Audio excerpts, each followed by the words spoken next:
You alright? Yeah, I'm just trying to get this situated.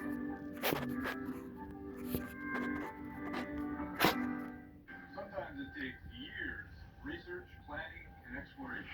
True treasure hunts. Other times, all it takes is dumb luck one night. This may be what lies below. Don't miss The Curse of Oak Island, Tuesday at 9. Followed by Mysteries Unearthed with Danny Trejo and Ted, only on the History Channel. Florida's I-4 highway has an infamous history. It's been called the deadliest highway in America, and many locals blame the road's scary reputation on a long history of peculiar sightings. Mm-hmm. There is a quarter-mile Place that should have never been built. highway that connects Tampa to Daytona above the St. Johns River, and residents refer to it as the dead zone. People have reported some sort of odd energy vortex that's able to disconnect electronic devices, radios, phones, computers, tablets, everything just starts shutting down. But that's not the strangest thing that happens on this highway. There's also the full-on, vivid, ghostly apparitions people see while driving at night. People describe strange orbs floating beside vehicles, ghostly horses running across the road, and a strange woman leaping into the road. According to locals, there may be a historical reason. It has to do with the site the road was built on. Yep. Back in the 1870s, a man named Henry Sanford owns this land and he sells it to a group of German immigrants who are trying to set up a colony. There is a particularly bad outbreak of yellow fever that nearly wipes the entire colony out. They bury the dead and move on. And then that land just changes hands a number of times until it becomes part of the city of Sanford. From that point on, anytime the grounds are disturbed, misfortune seems to follow. From the early 20th century, a farmer removes some of the grave markers, and shortly after, his house burns down. Decades later, there is a child who is digging near this burial site, and that kid gets hit by a car. These stories are all part of the local lore, and so this area gets the nickname the Land of the Dead.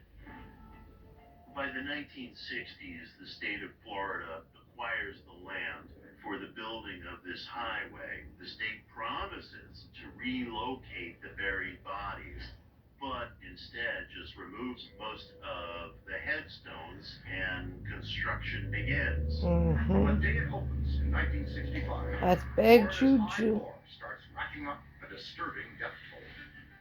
On opening day, in fact, a tractor trailer jackknives just above the graves, resulting in fatalities. Yep.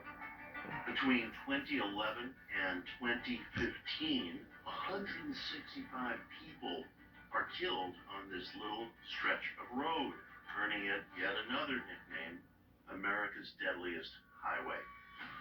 It really is incredibly dangerous, but people aren't sure, is this some sort of engineering issue, or is there something supernatural at play? So the bottom line is, a lot of locals advise building this into your travel plans and suggest that you try the scenic route. The strange sightings along I-4 could inspire a Hollywood horror movie, but they haven't yet. Unlike the bizarre events in one California seaside town that send a famous Hollywood director running for his typewriter. In the early 1960s in Capitola, a small beach town just south of Santa Cruz, California. Hippies, surfers, families having fun. It's a nice, quiet seaside life. But this picturesque beach town is about to become a living nightmare. The residents of Capitola wake up on the morning of April 18th, 1961, to a flock of birds terrorizing the town. Goodness, look at all those birds. Residents are coming out of their houses, looking up and noticing the sky has darkened from all of these birds. The birds. The birds. Missiles. The movie from Alfred Hitchcock. They're attacking people and pets, and they're dive bombing houses. They're wreaking havoc. To be clear, this isn't some new migration of psychotic birds that have just flown into town. These are the seaside birds that beachgoers have been feeding crackers to for years now. The only difference is they're now up for blood. Even worse, these birds are also vomiting all over Capitola. And what are they vomiting? They're vomiting up anchovies. It's a fish vomit. Ew. It's not a good sight. It's definitely not a good smell. Ew. What is causing these birds to lose their minds and attack their human neighbors? The answer might be in that fishy vomit. The seagulls are feeding on the anchovies, and the anchovies are feeding on the algae. There's been an overgrowth of algae in that area, so the main theory biologists believe is that the algae might contain some kind of neurotoxin, and that neurotoxin might be affecting the seagull's brains. Was it a toxin or something more? The uncertainty leaves one chilling possibility. Even today, we don't actually know what happened to these birds, which means it could possibly happen again, and it could be something more menacing than just a seagull. The reports of the carnage, it reads like a horror movie, and in fact, Hitchcock himself visits the town to get some inspiration while writing The Birds. What a terrifying story of art, imitating even more terrifying life. Coming up, the sightings are getting a lot more wild. The Orcas attack has opened a hole in the boat. The captain issues a mayday signal. Get up to code! And believe it or not, it actually gets worse. Now don't blink, you'll miss the coolest part. Leave this.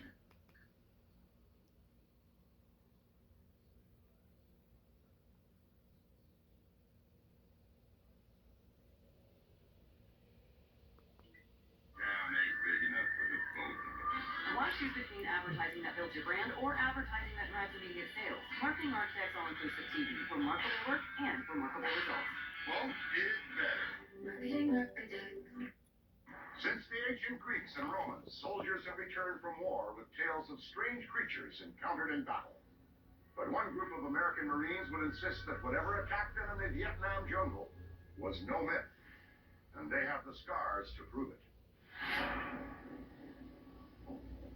It's early 1966, and the captain of a company of Marines receives intel of some strange movements happening in the jungle. He radios his troops to observe, but not fire. He doesn't want to give away his troops' position. He thinks it could potentially be the Viet Cong gearing up for a surprise attack. The captain then receives this puzzling report where the men say, never mind, we've got a number of apes that are in front of our position. This strikes him as an unusual development because there are no large apes in Vietnam. They're not native there. And for there to then be a group of them directly in front of this Marine position is especially curious. So the Marines inform their captain that these apes are getting quite close. Being a good officer, the captain comes up with a sort of obvious solution. Just throw some rocks at the apes, scare them off, and they'll go away. Clearly stating, though, don't open fire. These Marines follow orders. They throw rocks, and the next noises that come out over the radio are all sorts of chaos and commotion. There is gunfire, there is screaming, there is yelling, there's all of this ruckus, and then the radio just goes silent. Frantic, the captain sends out a recon squad of Marines to find out what the hell happened. And what they find is pure carnage. You've got Marines on the ground that are banged up. Some of them have cracked skulls. Some of them are unconscious. My goodness. They ask them, what happened? Everyone reports basically the same thing.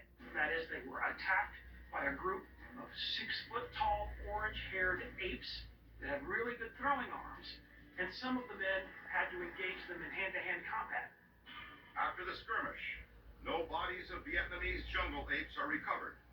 But this won't be the only sighting. In 1968, there's an incident also near Da Nang where Marines from my company of the 3rd Battalion 5th Marines encounter a group of stone-throwing apes occupying high ground above their positions. They open fire, but the bodies of none of these apes can be found afterward.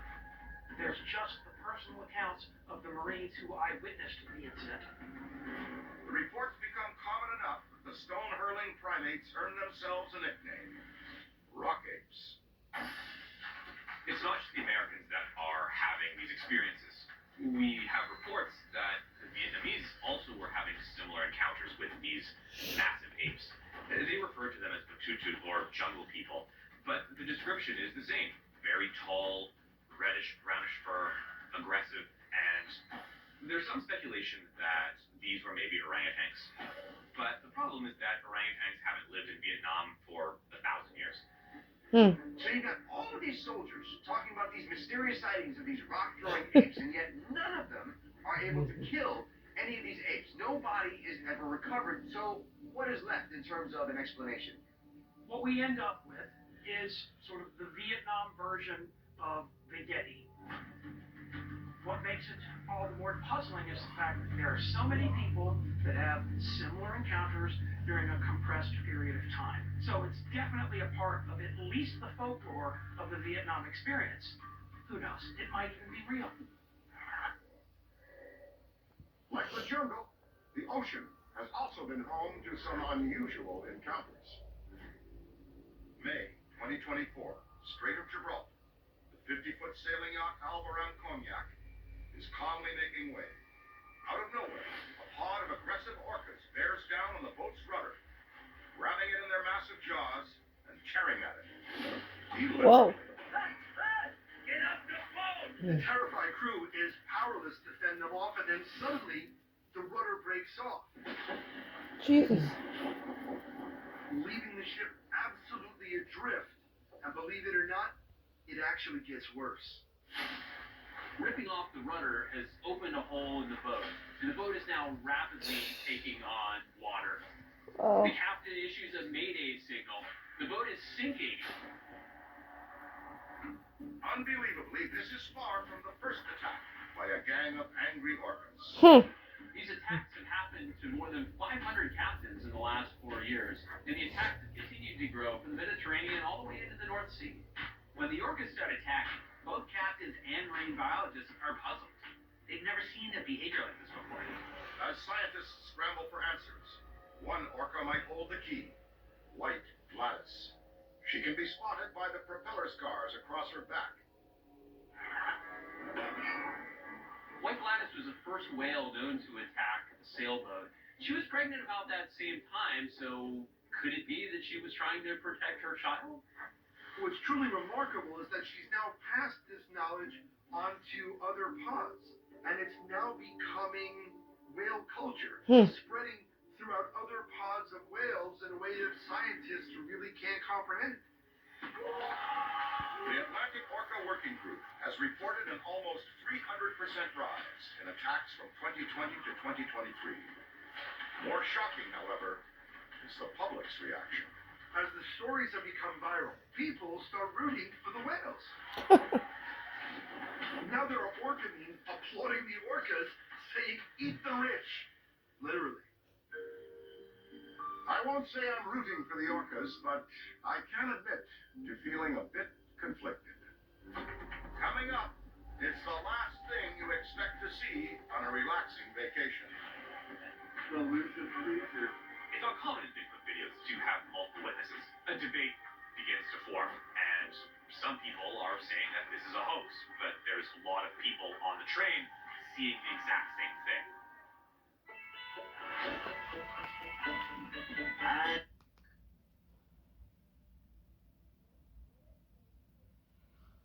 Hope you're enjoying this. Eat $6.99 pizzas from Dollar. About your swollen gums. photographing. Only pay for what you need. Liberty, liberty, liberty, liberty. Wilderness homes in the middle of Los Angeles? You better believe it. For more wild finds, check out Mysteries Unearthed. Mysteries Unearthed with Danny Trejo. New season premieres Tuesday at 10, only on the History Channel. When you go on vacation, you can only hope you'll spot something really worth photographing. Maybe some beautiful architecture or stunning scenery. What you don't expect to see is a baffling creature one man captures on film. It is October of 2023, and passengers on the narrow gauge train from Durango to Silverton are gazing out at the beautiful, unspoiled mountain Wow. wilderness outside the window.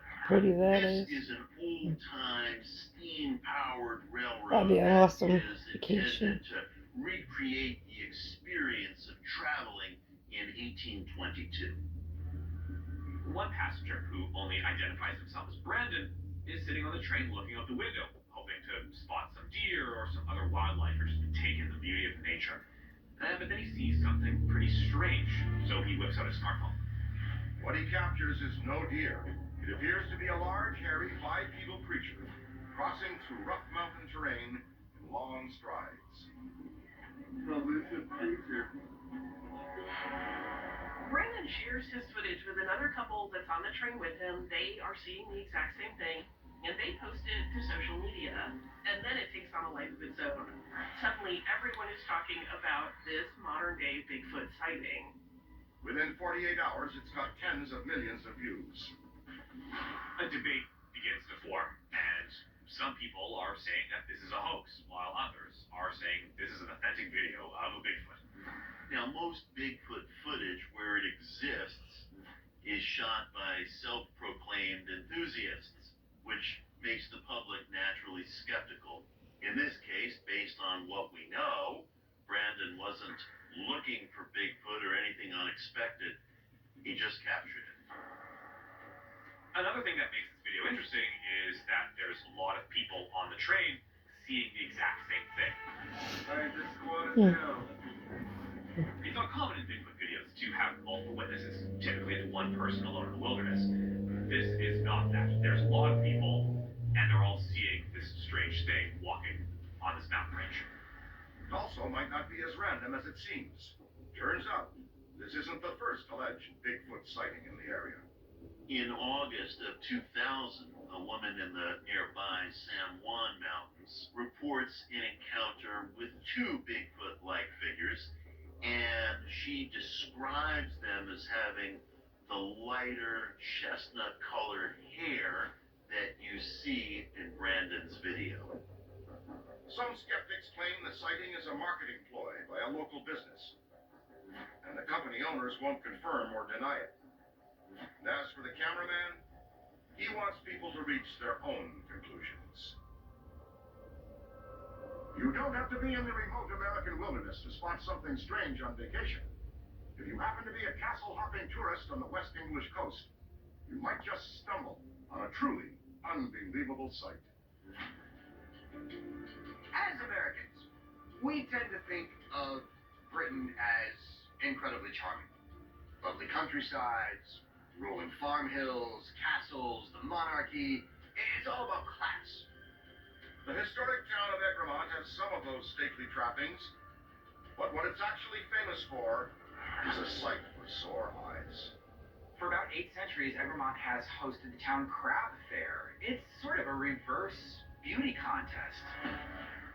The winner is those who can contort their face into the weirdest, most perverse visage and hold it for as long as possible. And there's a name for this type of contest. It's called girding. And it's actually a professional competition. One by one, contestants take to the stage and they put their heads through a horse collar and they march the stage up and down, trying to win the crowd over with the strangest contortions.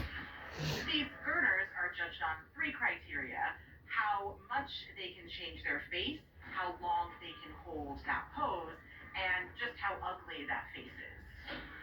Most beauty contests really value lovely set of white teeth, but having no teeth is actually an advantage in gurning, because when you have only gums, you can collapse your nose completely into its mouth, which ends up being the showstopper. This is a big deal considering that you've got Hall of Famers that just reside in the annals of history. The 10-time male winner, Tommy Mattinson. You've got the 24-time female winner, the late great Ann Woods, may she rest in peace, master of the perfect pout. Sure enough, it's a strange sight for the rest of the world, but who are we to argue with centuries of British tradition?